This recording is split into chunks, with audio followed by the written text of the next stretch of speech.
Muy buenas tardes, estamos con ustedes aquí en el radar alternativo de todos los días. Las noticias como van.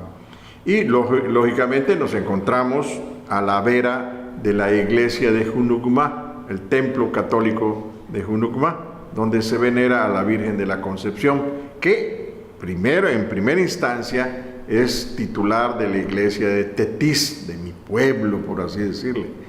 Esto es para que ustedes estén enterados. Esta era la visitación de la diócesis en el poniente de la entidad, desde Junucmá, pues Cizal, Junucmá, Ucú, todos los municipios, Quinchil, Tetis, Quinchil, Samajil, Celestún, todo el área oeste de la entidad. Y bueno, pues estamos aquí y ahí hay un buen de artesanos zapateros, son muy famosos los zapatos y las botas de Junucmá. También las frutas muy ricas, son frutas endémicas del estado, el caimito, el mango anís que le dicen. En fin, hay muchas cosas y tradiciones, y los mejores bugbipollos que ustedes puedan probar de gallina de patio. Ya les tengo aquí en el contexto. Estamos en Junucmá y bueno, también estoy aquí flanqueado, por así decirle, de Loreta Escandón. Buenas tardes, don David. ¿Cómo estás? Bien, haciendo la comparativa.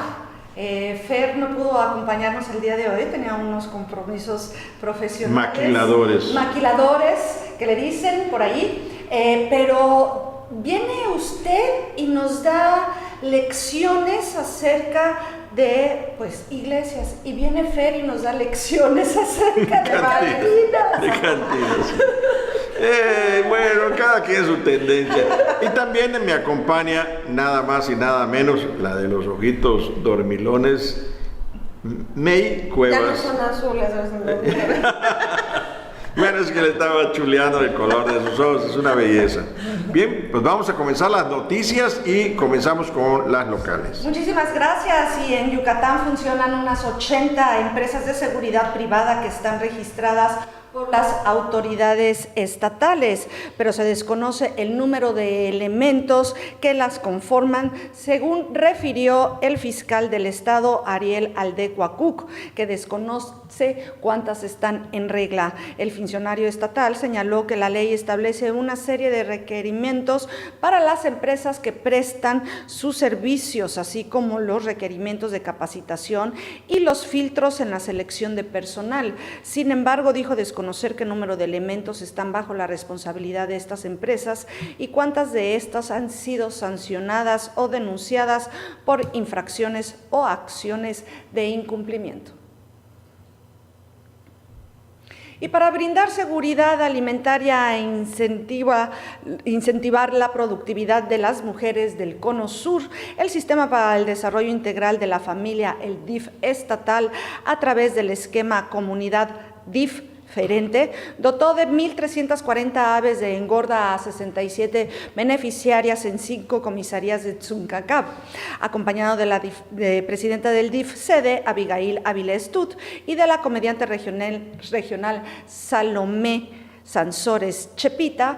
El director general del sistema del DIF en Yucatán, José Limber Sosa Lara, detalló que el apoyo por personas consiste en 20 animales y 100 kilogramos de alimento que servirán para los ciclos de inicio, engorda y finalizador, así como la capacitación continua por parte de los promotores.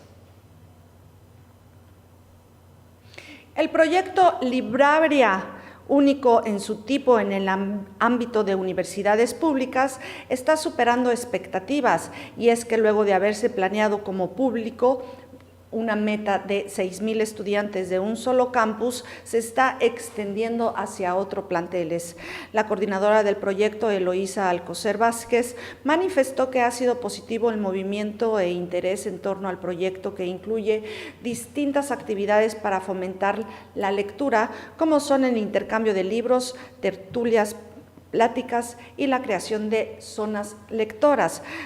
A casi un año de lanzamiento, destacó, el proyecto está en su fase de consolidación, sobre todo porque ya es del interés y aceptación no solo por los alumnos, sino también por profesores y trabajadores en general. En el marco de la cuarta jornada de intercambio de libros que se llevó a cabo en la Facultad de Psicología, Alcocer Vázquez recordó que Libraria surge como un proyecto del Campus de Ciencias Sociales, Económico, Administrativo y Humanidades que obtiene financiamiento del Fondo Nacional para la Cultura y las Artes. La Subsecretaría de Prevención y Protección de la Salud de la Dependencia Federal del Ramo reconoció la labor realizada por profesionales yucatecos del rubro, otorgando los premios Caminando a la Excelencia por sus contribuciones a mejorar las condiciones de vida de la población. Al encabezar la entrega de estos reconocimientos, el titular de la Secretaría de Salud en Yucatán, Jorge Eduardo Mendoza Mezquita, señaló que el programa de prevención y tratamiento de cáncer en la infancia y la adolescencia obtuvo el primer lugar en el país, en tanto que los de prevención de la rabia y planificación familiar es de mejor esfuerzo. Agregó que se cumplieron los objetivos de identificar las áreas de oportunidad para mejorar el desempeño de estos esquemas y mediante dichos parámetros la Federación otorgó las distinciones, lo cual denota el compromiso del Gobierno del Estado de brindar bienestar a la población a través de la ejecución adecuada de los mismos. Y en un hecho histórico, tras 36 años de creación, el Centro Vacacional Costa Club del Instituto de Seguridad Social de los Trabajadores del Estado de Yucatán recibió el Registro Nacional de Turismo de la Secretaría de Turismo, constancia como prestador de servicios turísticos en hospedaje, balneario y o parque acuático y de alimentos y bebidas a través de su restaurante Arrecifes, además de la membresía de la Asociación Mexicana de Hoteles en Yucatán, AC. Cáceres Vergara agradeció el acompañamiento de la Cefotur y a su titular Saúl Ancona Salazar, ya que estas distinciones colocan al centro vacacional en el plano nacional. Asimismo, hizo un amplio reconocimiento al personal por su diaria labor de brindar servicios de calidad. Así terminamos las notas locales, don David, vamos con usted. Bien, Fer. Sí, es la costumbre. La costumbre. Bien, pues ahora escucharemos en voz autorizada de May las noticias que nos traen del resto de la República y el mundo entero.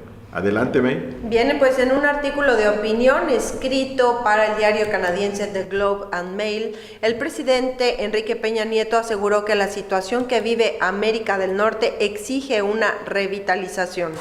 Peña Nieto señala que Canadá y México atraviesan por uno de los mejores momentos de su relación para fortalecer los lazos y profundizar el diálogo estratégico. Además, destacó el aumento de los lazos económicos y sociales entre ambas naciones. La publicación del artículo de Peña Nieto en el principal periódico canadiense coincide con el inicio de la primera visita oficial a México del primer ministro Justin Trudeau.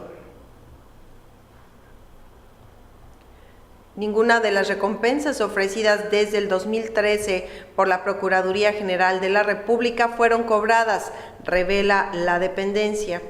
Detalla que se trata de 390 gratificaciones económicas que suman 976 millones de pesos. Según la PGR, esa estrategia para localizar víctimas criminales y personas desaparecidas fue suspendida de manera indefinida debido a su difícil implementación. La dependencia dio a conocer que se encuentra en una fase de relanzamiento con el objetivo de hacer más eficientes los recursos que se ofrecen.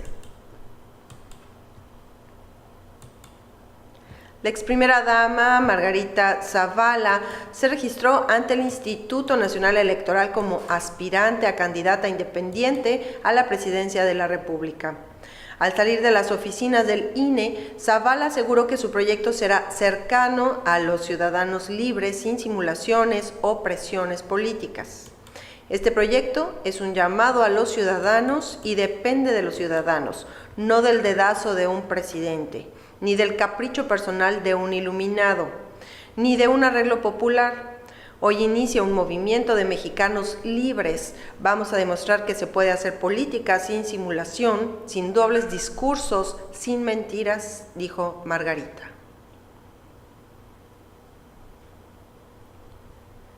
Hasta el momento han sido contabilizadas 39 réplicas del sismo del pasado 19 de septiembre y 7.438 de lo ocurrido el 7 de septiembre. El Servicio Sismológico Nacional recordó que Chiapas y Oaxaca son de los estados con mayor sismicidad en el país debido al contacto convergente entre placas. El organismo agregó que aún se carece de tecnología que prevenga un sismo.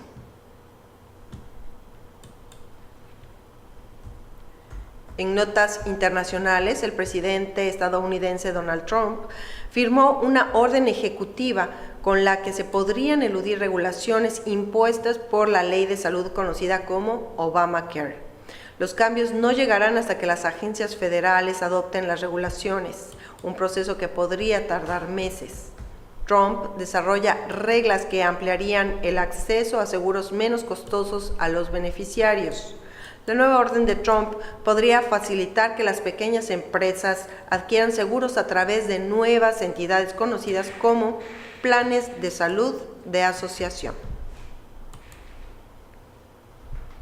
Y Venezuela es el país de América Latina donde más aumentó el número de personas mal alimentadas, informó Naciones Unidas. Es decir, 2.8 millones de personas desnutridas en el 2015 pasó a 4 millones en el 2016. Detalló que en términos generales el hambre aumentó 6% en América Latina en 2016 debido a las depresiones económicas. Bien, pues así terminamos nuestras notas nacionales e internacionales. Muchas gracias, May, y todo esto dicho con la mejor intención. Ahora pasaremos nada más y nada menos que al famoso radar alternativo de hoy jueves 12 de octubre y lo hemos titulado "Ya no les creen ni el credo". Bueno, a algún padrecito ha de exonerarlos por allá o hacerles un exorcismo. Un partido sin miga y desmigado. Escuchen ustedes bien de qué se trata. ¿Cuándo se jodió el PAN? Es una pregunta así media, no sé, arrastrada. Valga la paráfrasis tópica para explorar los tumbos en el derrotero de un partido que, durante los tiempos de una gran incertidumbre política posteriores a la elección de 1988, parecía el más institucionalizado y mejor dotado para enfrentar las nuevas condiciones de competencia plural que entonces se vislumbraban en el oriente, o en el horizonte, perdón. Frente a un partido, un PRI partido y desprestigiado, y un PRD mal avenido y rijoso, extremadamente dependiente de su caudillo fundador, Acción Nacional se pretendía una organización con reglas claras y respetadas por sus integrantes que dirimían sus controversias internas con relativa tersura y con un paquete ideológico y programático más o menos claro y definido. Se pretendía entonces un partido de derecha con un alma católica, pero con espacio para sensibilidades liberales, sustentado en una tradición sólida, con un relato mítico de su trayectoria, que lo situaba como una resistencia legal a la hegemonía priista de los tiempos del autoritarismo. El PAN supo aprovechar la crisis abierta por los resultados electorales de 1988, gracias a la fuerza electoral adquirida durante los primeros años de aquella década, sobre todo en el norte del país, para convertirse en parte fundamental de la coalición de poder durante el gobierno de Carlos Salinas de Gortari y para consolidarse como opción de gobierno viable. Todo aquello resultó, empero, ser un mero espejismo.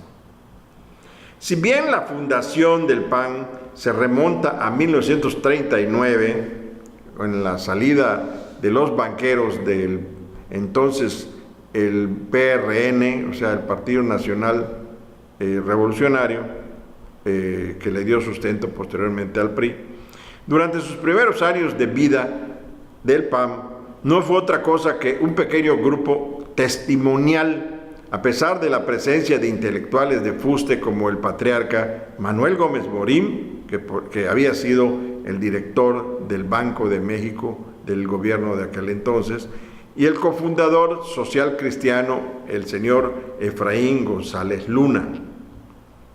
No fue sino a partir de la ley de 1946 que se les otorgó el registro legal para participar en las elecciones controladas por el régimen, cuando la organización comenzó su proceso de institucionalización. Mucho se ha escrito sobre su papel como única opción independiente, aunque esto sea cuestionable en la medida en la que su existencia fue totalmente funcional a la simulación electoral de la época clásica del PRI. Acción Nacional se consolidó en realidad como parte integrante del régimen de proteccionismo político de los tiempos autoritarios. Fue el pacto con la coalición de poder en el momento del viraje conservador de 1946 lo que permitió la subsistencia del PAN por más clamores heroicos de sus militantes históricos. Fue la leal oposición, como la llamó su dirigente de la década de 1960, don Adolfo Christie Ibarrola, y reseñó Soledad Loaesa en un ensayo seminal sobre la trayectoria de su partido. El PAN fue parte del arreglo político de la época clásica del PRI, y no fue sino a partir de 1983 cuando se convirtió en el receptáculo de la inconformidad de los empresarios distanciados del régimen por la expropiación bancaria y de las clases medias conservadoras del norte del país afectadas por la bancarrota económica. Esta que comenzó a tener relevancia electoral más allá de algunos enclaves específicos. El PAN histórico fue, sobre todo, un partido católico que expresaba su malestar con los restos del anticlericalismo, del régimen y su legislación formal, cuya desobediencia había sido negociada desde el pacto de la Iglesia con el que terminó la insurrección cristera en 1929, aunque también causaban cierta resistencia de las clases medias conservadoras contra la flagrante corrupción y el control corporativo y el clientelismo del régimen. Entre 1969 y 1975 se decantó claramente por un programa social cristiano a la europea, esto encabezado por Efraín González Morín, hijo del primer candidato presidencial del partido, y fue el enfrentamiento de este con quienes lideraban, por ejemplo, José Ángel Conchelo, querían abrir la organización al abordaje empresarial, lo que condujo a la mayor crisis de aquella su prehistoria e impidió que presentara candidato presidencial en 1976. Esto también lo decimos claramente en los tiempos del Jolopo, o sea, don José López Portillo. La medida que ninguno de los aspirantes pudo superar fue las estrictas reglas de selección que garantizaban entonces su coherencia organizacional. A partir de 1983, cuando se consumó el abordaje empresarial anunciado 7 años antes, el PAN comenzó a ser una fuerza electoralmente competitiva, pero también empezó a desdibujarse como opción ideológica. Abandonó sus claras señas de identidad social cristiana y se abrió a una mezcolanza de antiestatismo neoliberal, conservadurismo social, difuso y rancio, un catolicismo reaccionario. El crecimiento lo hizo menos gobernable, aunque durante su primer momento mantuvo una institucionalidad que incluso le permitió enfrentar la crisis que la alianza con el gobierno de Carlos Salinas de Gortari provocó en sus filas y que condujo a la salida de algunos de sus cuadros más doctrinarios. Esto recuerden que fue la creación del PRD. Fue cuando la candidatura de Vicente Fox, esto ya en el año 2000, Vicente Fox Quesada fue la que comenzó a demoler los cimientos de la vieja institucionalidad panista, pues el caudillo emergente se impuso sin que funcionaran los mecanismos de convención con los que tradicionalmente se habían seleccionado como candidatos presidenciables. A partir de entonces, convertido en poco más que una maquinaria electoral, favorecida por la patente del registro, la organización comenzó a deteriorarse en sus procesos internos y fue Felipe Calderón Hinojosa, hijo de uno de los fundadores católicos, que se abrió paso en buena medida como representante de la tradición primigenia, pero cuando ganó la presidencia de la República decidió gobernar al partido como los presidentes priistas. Había gobernado al PRI, poniendo y quitando liderazgos a su antojo y decidiendo las candidaturas de acuerdo con sus conveniencias. La debacle electoral de 2012 y la pérdida de una identidad coherente ha llevado al PAN a la crisis en la que ahora se encuentra. Carente de figuras de peso, se ha convertido en un cascarón que ha navegado a la saga del PRI durante todo este sexenio.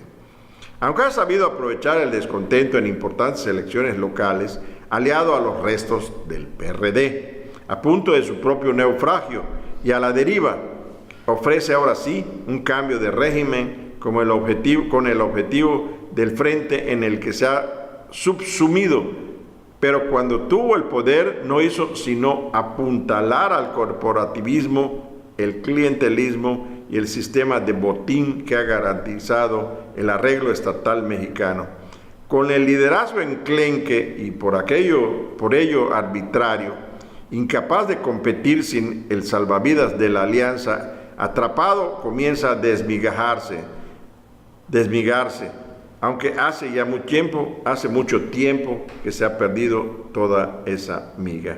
Y el colofón que le agregamos a esta nota, muy interesante para tener el contexto abuela pájaro de lo que es el PAN en su estructura desde sus inicios, el colofón dice: una pequeña reseña con sabor de historia, misma que muy pocas personas incrustadas en sus entrañas desconocen o no les importa un comino saber, ya que el dulzor de las riquezas que se distribuyen oficiosamente aunadas a las trapacerías y corruptelas denominadas moches, les abre el apetito y por ello mismo son capaces hasta de matar, descalificar, cerrarse en su burbuja mediática y decir bye bye baby, sin pensar que con ello ahí están sus derrotas, pues el pueblo ya no les cree ni el credo. Y lo dejo sobre la mesa. Pues era la única opción que tenía el PRI como contendiente, digamos, desde hace muchos años, y ahora vemos la triste realidad, que todo fue fantasía y todo fue como decía usted, un espejismo, ¿no? Entonces, pues bueno, ha ido decayendo y yo ya no sé ni qué pensar, porque de repente cambian las cosas de un día para otro y así ha estado nuestra política. Y ahorita con estos frentes y esas alianzas que quieren hacer entre partidos y todo, pues realmente no hay nada sustentable en ningún partido, y es lamentable lo que pasó ahorita, esta fractura tan grande con la salida de Margarita también, ¿no? Analicemos un poquito más a fondo todo esto. Es un partido que lleva 38... saquemos cuentas, bueno, muchos años, ya no es un partido nuevo, es un partido que tuvo muy bien cimentado cuál iba a ser su filosofía. Casi era un partido que estaba bien cimentado, era un partido que llevaba una buena ideología, era un partido conocido por la gente de la iniciativa privada, y por católicos también, ¿no? Que ¿cómo se llama? Que era de situación económica media, media alta, alta, con un esquema católico, con una derecha. El problema yo creo que fue haber ganado las presidencias, en donde realmente esos dos sexenios... Sí, pero permítame tantito, por eso le estoy diciendo esto. Esos dos sexenios demostró que hay veces que no podemos echarle la culpa al vecino si no nos vamos más adentro de lo que somos. Sí, porque se convirtieron en lo que siempre habían criticado. Exacto, entonces es muchísimo más fácil sobrellevar también el fracaso que sobrellevar los triunfos, porque los triunfos todos lo quieren. Y lógicamente vas a pelear por ese triunfo ya lo tiene tu partido. Las derrotas no tienen ni madre. Claro, no tienen ni nombre, ¿no? Dígame usted, en todas las derrotas, ¿quién eran los...? Nadie apechuga una derrota. Exacto. En cambio, en un triunfo todo el mundo se quiere poner la bandera, sí. La camiseta, ¿no? Ahora, ese juego que ha tenido en el interior del partido, lo que es Gustavo Madero con Ricardo Anaya, que un año tú, otro año yo, y otro año vuelves otra vez tú, y otro año no, se quedó atrás precisamente de toda esa ideología de lo que teníamos con Carlos Castillo Peraza, Luis H. Álvarez, en donde realmente llevaban esa ideología del partido, defendían a piedra su ideología, y hoy ya no lo tenemos. Están entrando también las nuevas generaciones, están habiendo personalidades completamente nuevas, y eso es mi humilde opinión. Hay crisis de líderes, la verdad, en todas partes, en todos los partidos. Pues sí, May, sí, Loreta, ustedes tienen toda la razón, son jóvenes. Yo vengo de mucho más atrás en cuanto a que conocí los intríngulis de ese tipo de políticas, pero recuerden también que cuando llega Castillo Peraza a la presidencia de su partido,